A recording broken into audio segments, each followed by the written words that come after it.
Assalamualaikum warahmatullahi wabarakatuh. Perkenalkan, nama saya adalah Bianca Elmanda. Saya adalah seorang guru yang merangkap sebagai kepala sekolah di sebuah TK, yaitu TK Perdana di Kabupaten Sukamara, Provinsi Kalimantan Tengah.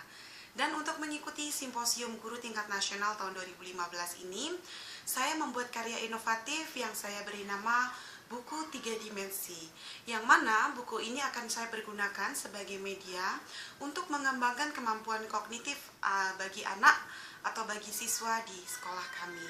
Nah, Bapak Ibu sekalian, mengapa saya memilih buku 3 dimensi? Yaitu alasannya adalah karena memang saat ini untuk buku 3 dimensi sendiri yang beredar di Indonesia itu masih belum banyak, dan sebagian besar masih dibanjiri oleh produk-produk impor. Kalaupun ada yang diterbitkan atau dari penerbit-penerbit lokal kita di Indonesia yang menerbitkan, itu harganya masih cukup mahal dan seringkali tidak terjangkau oleh sebagian besar kalangan di Indonesia.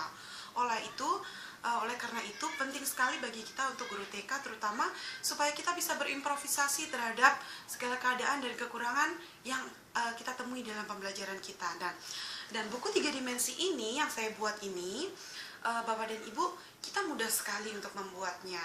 Ya, bisa kita pelajari melalui website ataupun video tutorial yang terdapat banyak sekali beredar di internet. Nah, kita bisa mempelajari teknik dasarnya dan tentu saja ini akan kita kembangkan lagi sesuai dengan kebutuhan dari masing-masing sekolah kita ya.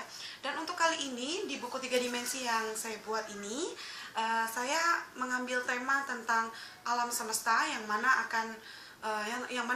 telah kami laksanakan pada semester 2 tahun pelajaran 2014-2015. Nah, seperti apa kita bisa belajar mengembangkan kemampuan kognitif anak melalui buku ini, maka saya akan mengajak Bapak dan Ibu semua untuk kita bisa menyimak sama-sama ya. Nah, Bapak dan Ibu, ini adalah halaman pertama yang saya miliki ya. Ini dalam yang bisa Bapak Ibu lihat di sini ada beberapa buah bintang. Pembelajaran apa yang bisa kita ajarkan kepada anak? Materi apa yang bisa kita ajarkan kepada anak? Pertama, anak kita ajak untuk mereka bisa mengenal alam semesta termasuk benda-benda langit yang ada di dalamnya. Nah, salah satunya adalah bintang. Kemudian intinya untuk pembelajaran yang kita laksanakan pada halaman ini adalah salah satu indikator dalam kurikulum kita dalam pengembangan bidang kognitif, yaitu tentu saja membilang dengan benda. Nah, membilang dengan benda ini kita mempergunakan bintang-bintang yang ada di buku ini ya. Bintang-bintangnya bisa kita gerak-gerakan ya. Nah, ini adalah bintang-bintang. Kemudian kita meminta anak untuk bergiliran, mereka supaya tertarik, supaya merasa dilibatkan, kita ajak mereka untuk maju dan mereka akan menghitung ada berapa banyak bintang yang terdapat pada buku ini. Nah, begitulah caranya ya. Jadi anak-anak kita bisa membangkitkan rasa ingin tahu mereka, dan tentu saja dengan meminta mereka untuk maju, kemudian menghitung, berarti kita sudah melibatkan mereka ya. Kita bukan hanya sebagai pemberi ilmu, tapi mereka berusaha untuk mencari, menggali informasi melalui pengalaman-pengalaman yang mereka alami sendiri. Nah, untuk yang selanjutnya, di sini ada beberapa benda langit ya. Ketika saya buka, ya inilah dia. Salah satunya adalah matahari, kemudian bumi, kemudian bulan, kemudian bintang jatuh atau meteor ya. Nah, seperti Bapak yang Ibu lihat, mungkin posisinya tidak kami urutkan, akan tetapi poinnya di sini adalah anak akan diminta untuk mengurutkan benda langit dari yang paling besar sampai paling kecil atau sebaliknya ya. Nah, Bapak dan Ibu, kita akan meminta anak-anak untuk mereka, ayo sayang, mari Bunda kita hitung, atau bukan hitung ya, mari kita urutkan yang mana sih benda langit yang paling besar. Nah, kemudian mereka akan mengurutkan sampai dengan urutan yang terkecil ya. Melalui cara seperti ini mereka tidak merasa tertekan, kemudian mereka juga merasa nyaman, merasa senang, dan yang pasti anak-anak itu selalu mereka memiliki rasa ingin tahu yang sangat besar. Jadi kita harus manfaatkan rasa ingin tahu mereka untuk mereka bisa menggali pengetahuan bagi diri mereka. Dan selanjutnya ini adalah pelangi ya.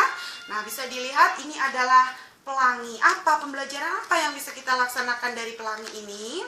Ya, pembelajaran yang bisa kita laksanakan dari halaman selanjutnya ini adalah kita mengajak anak-anak untuk belajar tentang warna-warna ya. Tentu saja warna-warna yang menyusun pelangi.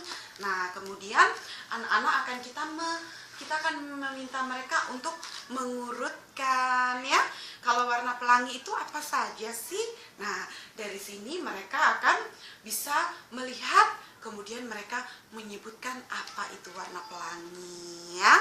Nah, ini dia Bapak dan Ibu sekalian, ini adalah tentang pelangi ya, kita mengajarkan warna kepada mereka. Dan jangan lupa Bapak dan Ibu sekalian bahwa yang terpenting adalah kita memberikan atau kita melibatkan anak dalam pembelajaran sehingga mereka memiliki konsep yang tertanam karena mereka menjalani sendiri, mencari sendiri informasi, menemukan, dan mereka akan menyimpan memori tersebut. Nah, selain itu, dengan kita menggunakan media seperti ini, Bapak Ibu bayangkan, itu ada yang dinamakan efek wow ya.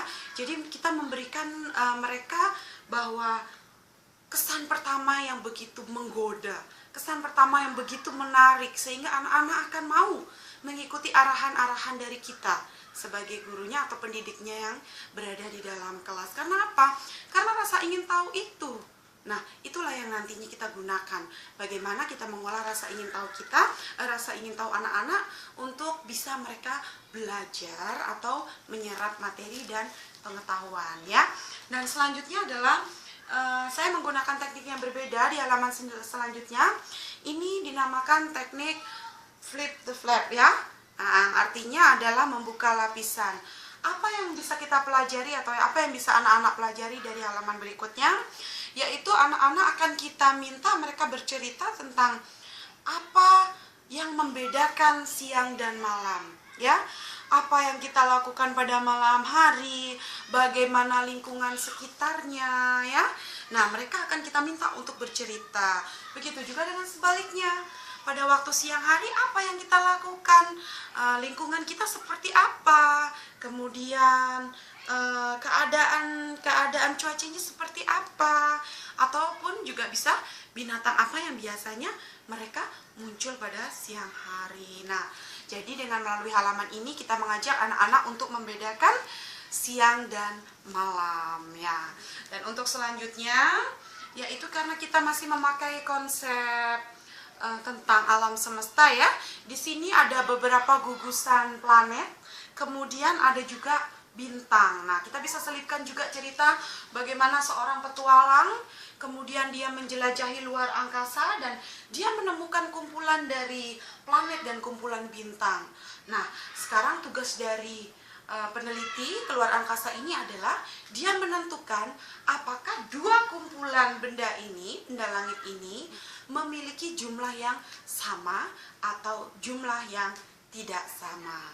Nah, kemudian seperti itu ya, anak-anak kita ajak untuk mereka menghitung dan kemudian mereka yang menentukan sama atau tidak antara jumlah dari planet dan jumlah dari bintang. Nah, Bapak dan Ibu sekalian, ini adalah konsep yang sederhana, akan tetapi Bapak dan Ibu bisa untuk mempraktekkan ini di rumah, dan kami harap apa yang bisa kita bagi hari ini itu bisa bermanfaat untuk Bapak dan Ibu semuanya, bunda-bunda pendidik PAUD terutama, supaya hal ini bisa mungkin menginspirasi atau bunda-bunda ingin mengembangkan sendiri sesuai dengan kebutuhan atau tema yang bunda laksanakan ya.